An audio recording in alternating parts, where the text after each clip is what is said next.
Neat paper లీకేజీపై కేంద్ర ప్రభుత్వం తీరును టీజీఎల్డీఏ చైర్మన్ డాక్టర్ చరణ్ కౌశిక్ యాదవ్ తీవ్రంగా తప్పుపట్టారు. శాంతియుతంగా నిరసన తెలుపుతున్న విద్యార్థులపై పోలీసులు లాఠీచార్జి చేయడాన్ని ఆయన తీవ్రంగా ఖండించారు. కోట్ల మంది విద్యార్థుల భవిష్యత్తుతో ఆడుకుంటున్న కేంద్ర విద్యాశాఖ మంత్రి ధర్మేంద్ర ప్రధాన్, హోంమంత్రి అమిత్ షా తక్షణమే తమ పదవులకు రాజీనామా చేయాలని డిమాండ్ చేశారు. విద్యార్థుల జీవితాలతో కేంద్రం చెలగాటమాడటం తగదని స్పష్టం చేశారు.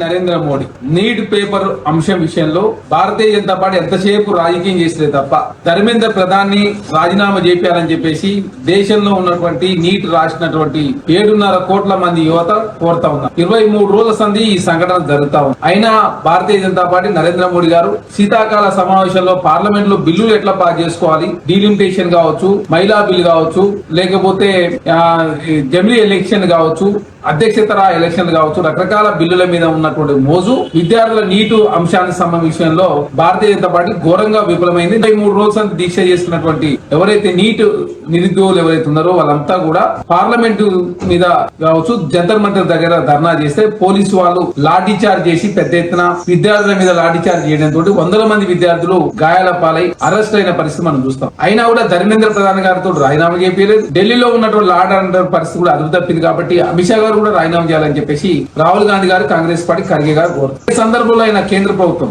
రాజకీయంగా కావచ్చు, నరేంద్ర మోడీ గారు తన ఇమేజ్ ని కాపాడుకునే ప్రయత్నమే తప్ప ఎప్పుడు కూడా ఇన్స్టెంట్ గా నిర్ణయాలు తీసుకున్న సందర్భం ఎప్పుడు లేదు. అది రైతు నల్ల చట్టాలైనా, లేకపోతే సాగునీటి చట్టాలైనా, లేకపోతే ఏ అంశమైనా. అదే కాకుండా కరోనా టైంలో హెల్త్ మినిస్టర్ మీద వచ్చిన ఆరోపణలు ఆ సందర్భంగా ఆ మంత్రిని తొలగించకుండా హర్షవర్ధన్ గారిని తర్వాత తొలగించిన సందర్భం. అంటే నరేంద్ర మోడీ గారు తన ఇమేజ్ ను, అదే భారతీయ జనతా పార్టీ ఇమేజ్ ని కాపాడుకుంటూ ఆ సందర్భంగా నిర్ణయాలు తీసుకోకుండా తర్వాత నిర్ణయాలు తీసుకున్న సందర్భం చాలా. ప్రతి అంశంలోనూ రాజకీయంగా లాభం జరిగే ఒక దురుద్దేశంతో నరేంద్ర మోడీ గారు కేంద్ర ప్రభుత్వం ముందుకు పోతా ఉంది. అది 2014 నుంచి 26 వరకు, ఈ రోజు పేపర్ లీక్ వరకు